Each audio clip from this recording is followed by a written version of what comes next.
কথা বললে বাইকটা পড়িয়ে দিলাম যেটা লাগছে, খুব রাজরানীর মতো লাগছে। এই লুকটার ভাবনা চিন্তা কতদিন ধরে ছিল একটু শুনি।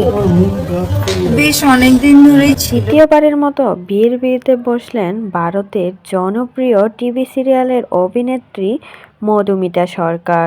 দেববর্ম চক্রবর্তীর সাথে সাত পাকে বাঁধা পড়লেন মধুমিতা সরকার। মধুমিতা সরকারকে কিন্তু সবাই চেনে। জনপ্রিয় টিভি সিরিয়াল বুঝে না সে বোঝে না ওরফে পাখি নামে সবাই কিন্তু মধুমিতাকে চিনে থাকে, কারণ এই জনপ্রিয় সিরিয়াল থেকেই কিন্তু তার জীবনযাত্রা শুরু হয়েছে। প্রথম বিয়ে হয়েছিল বেশ অনেক দিন আগে। প্রথম বিয়ে 2 বছর টিকার পর বিচ্ছেদে পরিণত হয়। তারপর থেকে মধুমিতাকে বেশ কাজে তেমন একটা দেখা যায়নি। হঠাৎ করে দ্বিতীয়বারের মতো অনেক দিন পর বিয়ের পিঁড়িতে বসলেন মধুমিতা। বাঙালি সাজে এবার ধরা দিলেন সবার মাঝে।